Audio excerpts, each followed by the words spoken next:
G'day Mind Stars, my name's Aaron. Welcome to UNPACK, the show about life shit. UNPACK is about having raw, honest conversations with people from all walks of life as we hear their remarkable stories of well-being and resilience. And today I have with me someone who I'm very excited to be chatting to. I could probably count on one hand the blokes who I really find inspiring and really help inspire my life and who I want to be as a man, the mighty Gus Worland. Hello, mate. That's very kind of you, Aaron. Thank you, buddy. No, it's so good to have you here. Thank you. Good to be a part of it. Let's start with an introduction of Gus Worland. You need to help me. Gus Worland, we have the radio star, Triple M. We have TV star with, among other things, the amazing Man Up series on ABC iView, which has how many views now globally? 80 odd million, I think now. 80 odd million. It's insane. It's amazing. We've got the founder of Gotcha for Life, founder of the men's health charity with your great mate Hugh Jackman. Yep.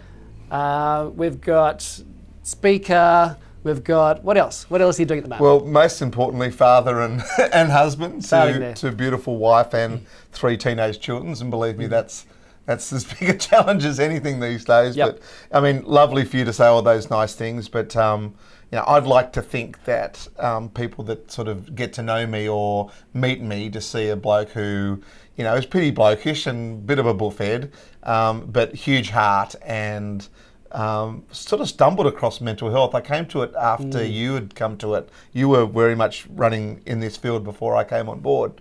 But the thing is now, I picked up the ball and I've run with it. You and I have done stuff together. We're both doing stuff individually as well. And I now see that as my sort of passion. That's the thing in my life that I love the most. Now, the radio show is fun, but at 9 o'clock, Monday to Friday, then I'm off doing the real work, if you know what I mean. And I think that's because UNPACK is about unpacking people and talking to them, about well-being, about resilience. And I think what fascinates me is that I think you, from the outside, it seems you spend a lot of your life educating, maybe making people aware of their own well-being. What I'm fascinated about today is actually talking about you and talking about what makes you tick.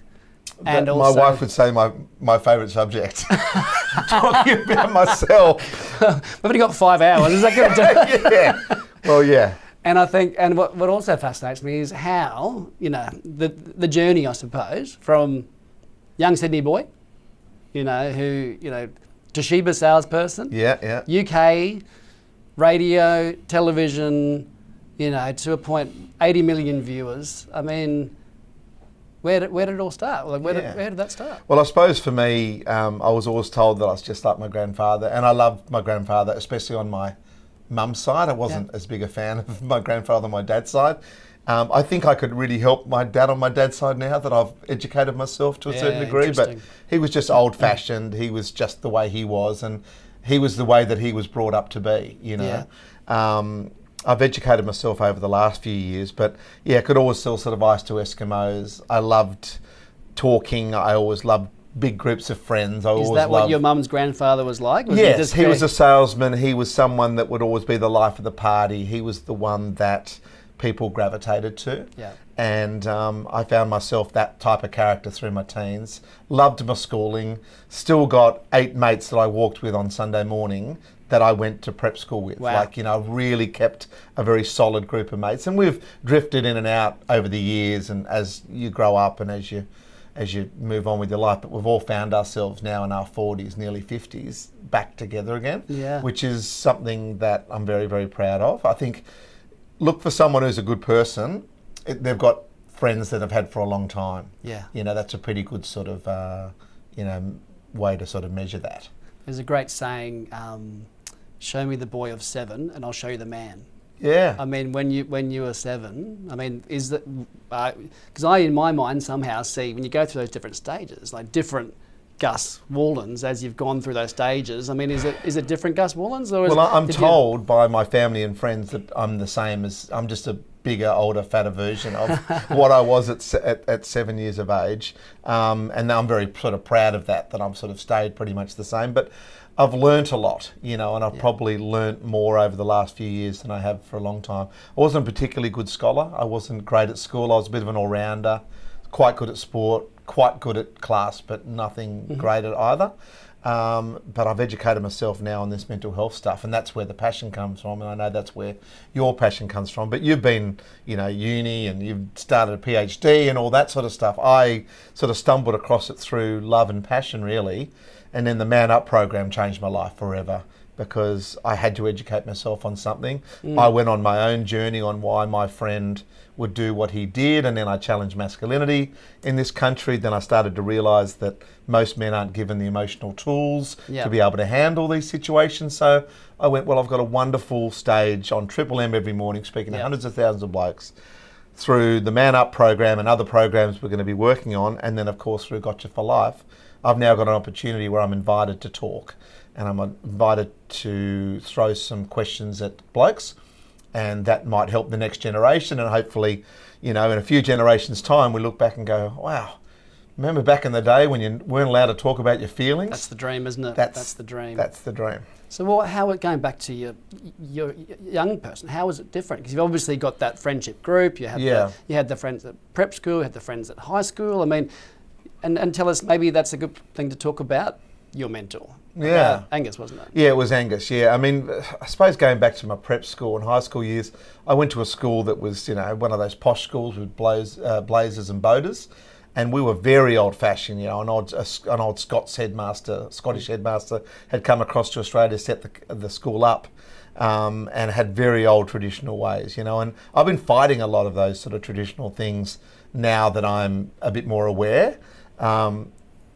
At the school that I went to, if you didn't get like a merit award at the end of each week or the end of each month, you were a failure. Wow. And I used to look at kids and go, that's what I have to strive for. So my whole sort of teenage years was around achievement, not just settling for being happy and having a few good mates and bumbling along and finding a girlfriend and stuff. You had to achieve. You had to be at the top of your game. And do you remember that? So you actually... Yeah, and you needed to tell everyone about it. Did you feel like you were achieving, or where did you think you sat in that? I sort of bumbled around a little bit. I then had a broken family too, so I was bumbling around with that. How old were you then? I was 12 when Dad left. Yeah, me too, actually. So... Tough time. I just sort of... I struggled with the fact that life wasn't good unless you ended up with some sort of reward. So your dad left at 12. Yeah. And your life is now focused on men and looking after the men around you and the relationship I now have with my father, that now that we can have a proper honest conversation, and he's old enough to be able to cop, a nearly 50-year-old son saying, hey, question. That has made me very happy, and it's made him extremely happy too, because he's had that guilt and stuff, because he didn't leave me as such. He left Mum and my brother and I, but he made a decision for the reasons he made the decision. I can now ask him why, and he can explain, and as an adult brain I can sort of slot that into a compartment and to be able to deal with it. So, but at 12, what did you think? What was that like? How did you find out? I remember at the dinner table, I remember the meal so well. We always had cutlets and mashed potato and carrots, broccoli and cauliflower. And it all arrived on the table, and there was 4 of us, my brother and I, Mum and Dad, and we sat down. We hadn't even started the meal, and Dad said, your mother and I want to talk to you about something. And I remember then seeing some boxes at the front door that afternoon. I was wondering what those boxes were for, and I got an answer that was a bit I didn't quite cop the answer. I went, Anyway, and Dad said, look, your mother and I love each other, but we can't live with each other, and I'm going to be leaving. And I got to that stage, and I actually, me, mate, I love my food. So you can imagine how upset I was when I threw the food across the kitchen and ran down the road to my mate Clint's house and stayed there for 3 days, thinking no one knew where I was. Of course, Clint's mum had phoned my mum immediately and said, I don't know what's happened, but why'd you run away? He's here, and I ran away because that seemed to be the only thing that I could cope with at the time, just to get out of that situation, get out of that home. Your whole world just came tumbling down. Yeah, my dad was an old-fashioned dad. He worked hard and he came home late. So he wasn't that dad that you played with in the backyard, or he wasn't at games on the weekend. But I loved him, and I loved our little unit. Yeah. Like I loved my brother. He wasn't such a fan of me. Being a couple of years younger, I was a bit daggy for him. But the simple fact is, my world at that moment came crashing down. And I remember going to school and talking to blokes about it, and they were like, "Oh yeah, my mum and dad are too." So you did talk about it, yeah? I did. I brought it up with a couple of my best mates, and only because I know that their situation was the same. Right, destined water and sin. And they went, "Oh yeah," and then we sort of spoke about it. But we buried it. It's like, that's our parents' stuff, and I didn't really deal with it at all. Really. How did you deal with it individually? Because that's I at sort 12, of you forgot don't it. really have this. I know from my own experience, you don't really have the. You feel older, you don't have all those tools. No. It's like and it just seemed for me it was like you had the blue. So Yeah. it's like what the fuck? It's just going happened. on? I was told this isn't part of the No. story they told me in church. Right. Well, I wasn't religious, but I certainly loved my family unit, and I knew that something massive was going to happen. Tell us about the man in your life, then that mentor, that. Yeah, I suppose it takes a village to bring up a kid, and I looked at a few fathers of my mates who I just adored and loved and took little pieces of, I think. But there was one bloke in particular, and his name was Angus Roberts. He was the guy that I went to if I broke up with a girlfriend, and I remember breaking up one day and I being so sad about it, and he said, "What are you talking about? You don't take a ham sandwich to a smorgasbord." He said, "You're a young bloke, get out there, get amongst it." And I remember at the time thinking, "Oh, no, I quite like the girl that I was going out with," but I understood where he was coming from now, because I'm a little bit older and wiser. But Angus was my cousin's husband. He was a PE teacher. I wanted to be a PE teacher because he was a PE teacher. I did my work experience in year 10 with him, and then he changed jobs, and when I came back from England, where I'd been running a pub and having a great time, he got me a job at Toshiba, and then I had a lot of success there. And that was because I took on what he told me, a lot of his habits. What did he tell? What was it about him? He sounds pretty special. Well, he knew I had a certain talent for talking and communicating and presenting, and he knew that if given the right product, I could sell a lot of it. Yep. And he said to me heaps of times, I know I've done you a favour getting you this job, but you're doing me a favour now. Like you're selling a shitload of you're product. moving the stuff. Yeah, I was salesperson of the year for Oceania for 4 years running. Wow, that's amazing. No one had ever won it twice. So Wow. when I won it twice, it was a big deal. And then I won it the next year, then the next year. And that was just, you can't argue with figures when it comes to sales. What did Angus bring to your life? He brought to me a way to go about stuff in the right way. There's heaps of role models out there that sort of, miss left and right. Every time I went to him, he always seemed to come up with the right bit of advice. Wow. He always seemed to come up with the right feeling around it too, because sometimes people can give you advice, but they say it in such a way that you miss it in the delivery. Yep. He just always seemed to know how to get the best out of me and how to best communicate that to me. And we had heaps of fun together. So wisdom. He sounds like he's just, He had wisdom, he did, and he was brilliant. I loved him. And then what happened? And then I went to England. I was working for Toshiba. He set that all up for me because my wife needed to go back to England. She was English. So he said, "Oh, we'll just get you a job at Toshiba in England." I went, "We can do that?" And he goes, "You're the best salesman over here. I think they'll want you." So we did. So I went across there, and I was at a mate's wedding, just playing golf the morning of the wedding. I was best man, actually, and I got the phone call, and it was another mate of mine called Andy. And he said, "Are you right?" And I went, "Yep, how you going, mate?" I said, "I'm just playing golf, mucking around." And he goes, "Mate, I'm so sorry, I've got to tell you this." I said, "What are you talking about?" And he goes, Angus is dead." And I was like, "What?" Like, I thought it was a joke. Honestly, I didn't know what he was talking about. And then, what did you think? I suppose you just don't think, but you'd be thinking accidents or something, It's exactly, Aaron, that's exactly what I thought. I said, because he liked his fast cars. He was tinkering with cars all the time. He had nice cars. I said, he's wrapped it round a telegraph pole or something. And I fell to the ground, and my mates who were playing golf with me looked across and went, "Fuck me, what's going on here?" Literally on the golf course. Yes, and then my mate took I was actually standing over a birdie putt, which back I don't get many of those. No. So later when I processed it all, I looked up and I said, "You bastard! Of all the time you could have let me do the part." Anyway, I shut down completely. Didn't know what had happened. Went back to the accommodation where my wife was waiting, and she had got a phone call from someone else saying, "Hey, he'll be coming in hot. He's going to be coming in hot and heavy here. You're going to need to sort him out," and she was told that he had killed himself, but I still didn't know. Oh, wow. So then I was talking to her and trying to process it, back it up in our room, and we ordered a cup of tea from room service and stuff, and that arrived, and we started chatting, and she goes, "I can't believe he killed himself," and I was like, "What? What are you talking about?" I said, no way he's done that." And she goes, "Yep, that's what I was told," and I'm like, "Oh my goodness." So I went, "Well, that's not true. I'm going to go and see the police when I get home, and we'll sort all this out. There's no way. This is suspicious." And so I flew the next day to England. Back to Australia from England, and I went straight and got his laptop, got his what are those things called? That before iPhones, there was like a BlackBerry or something. BlackBerry, because all that information. There must be information in there or whatever.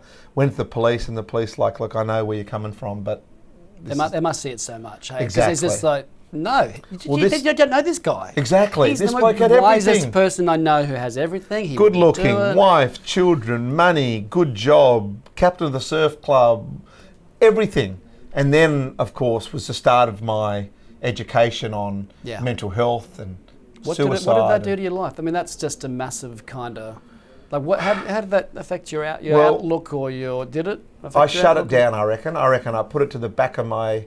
After the wake and the funeral and everything, I remember going and seeing my cousin at their house, and I just said, "I can't believe it." And she said, "Neither can I." And we had this, that's all we spoke. It's the only conversation we had for 9 years. With Angus's wife? Yeah. And I don't think I spoke to anyone about it. Really? No. I didn't know that. No. And I don't think I don't think I even celebrated or commemorated or respected his death date. So that time. In that time, you kind of ran away to your friend's place for 3 days. See ya, bloody oath. Went straight back to that little kid, got on with my life, and started a whole new career.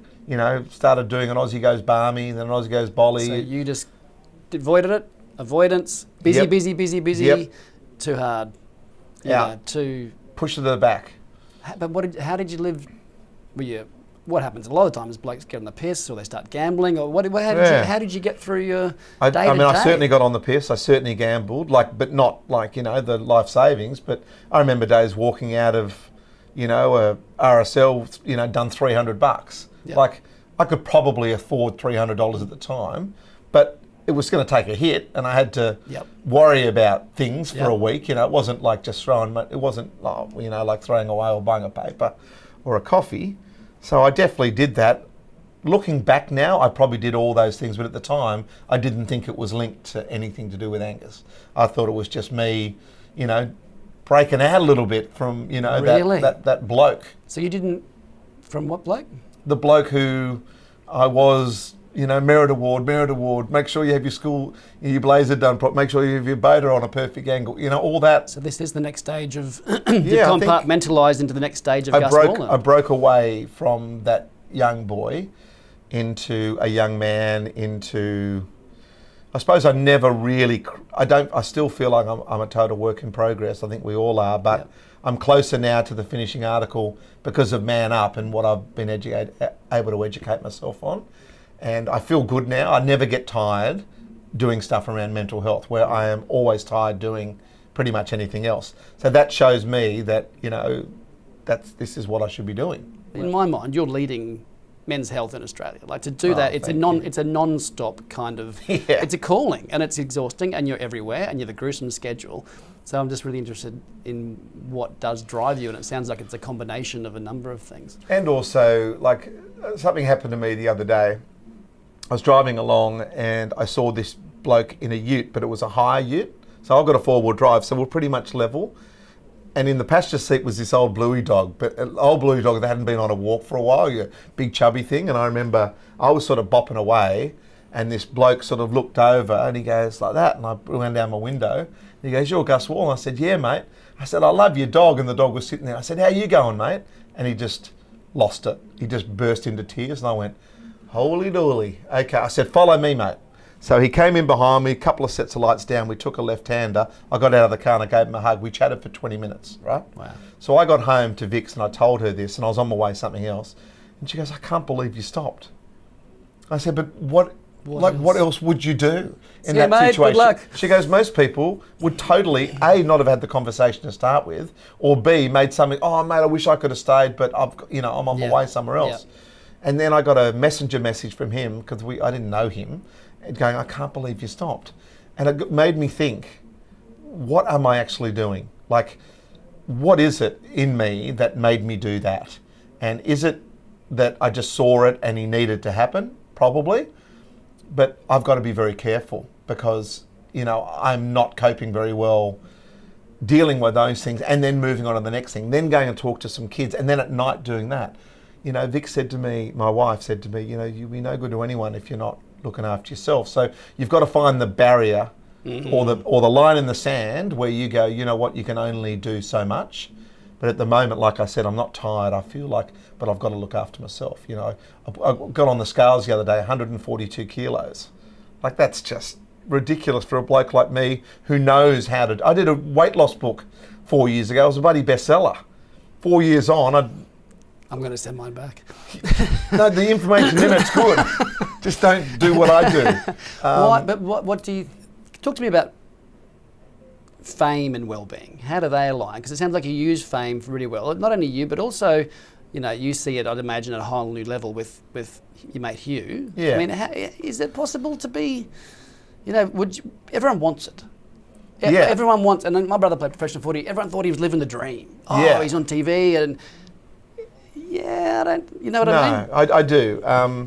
Obviously, I was in New York not last week, the week before. We had a week together, and I see his life, and he's done an amazing job, and he is everyone loves him, and they should love him. Like, they had this song going on at the time about all these Aussies taking Americans' jobs in the movies, because there's so many, so they had this song about going, we'll give you back Russell Crowe, we'll give you back the Hemsworths. Which ones? All three of them. We'll give you back Nicole Kim and Naomi Watts. I went through the whole bit. They go, we'll give you back Hugh Jackman. They went, whoa, we're not giving him back. We'll keep him. And everyone sort of nodded and laughed, and they moved on with the song. Yep. He truly is, I think, I've known him since Pymble Public. We're 5 years old, first day school together.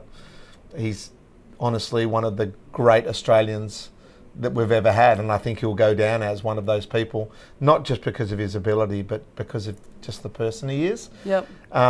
He manages things really well, but he and I talk all the time. He and I was speaking to him on Monday, 5:15.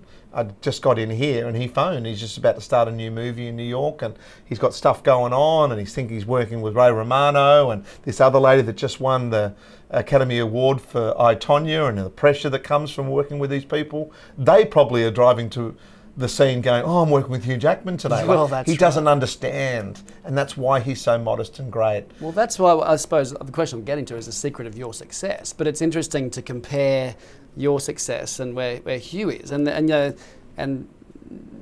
both the same but different. You know what I mean? So it's how do you talk about it and go? Talk about it all the this time. Is batshit crazy. Yeah, well, for him in particular, like his life is just through the roof, and it's keeping him, not that you have to keep him balanced, because he is a very balanced person, but sometimes just reminding him how awesome he's going, Yeah. Don't doubt yourself, because, once you've done that, the amount of work that he's done, it's actually, he doesn't want to ever drop his standards. Yeah. So that's what he goes through. I'm similar on a much lower scale, that I want to keep this dream alive. Like, I don't want to go back and sell computers anymore. I want to do this until I retire. I love the radio. I love what I'm doing with Fox Cricket now, and I love Gotcha. And I understand Gotcha came from Man Up, so it's all entangled, and there's not enough real people, I think, out there talking honestly and vulnerably. No, that's right. So I want to be able to keep being that person. So there with Jacko, it's nothing but positive. There's nothing but good stuff. But like all best friends, you're like with your best friend, I've made it really obvious to him that I'm going to be coming to him with stuff. Not every conversation we're going to be having is going to be awesome, because he's my Gotcha for Life friend. Yep. he's the person that I have that conversation warts and all with. That's what Yep. I'm telling every other Aussie bloke to do. Yep. Please, guys, find someone in your mateship group and turn them into a proper friend. Yeah. Turn them into someone that you can talk to, warts and all. And Doesn't need to that's be him. 15 or 20. It just needs to be 1 or 2 or 3, doesn't it? That's Mate, once you get over 40, if you've got more than 5 blokes that you can rely on, then you are flying. And if you have one of those 5 that you can have a conversation with, where you go, you know what, I'm starting to go down a bit of a dark hole, can you help me, or can you come on this journey with me, then I reckon mental health and suicide in particular is a death of loneliness. If you are sharing some stuff, then you're more likely to get through it. That simplifies it a little bit, but I think that's the truth.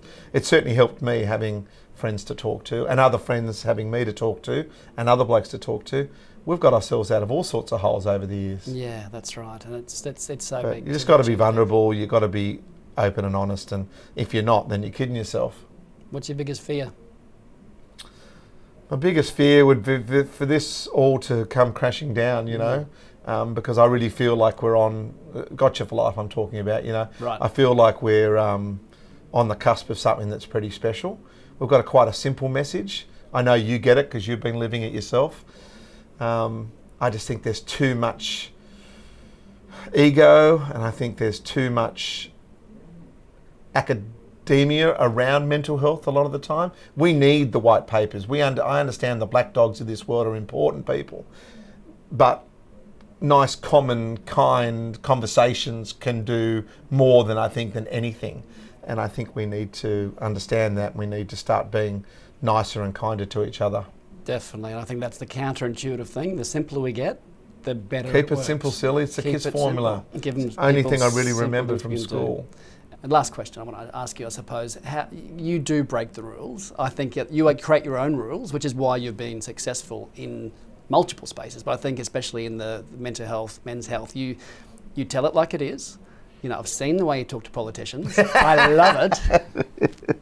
I'm like, whoa. Well, I'm not gonna. It's not an arrogance. It's a confidence, No. and it's them understanding that what they have to say isn't as important as they think it is.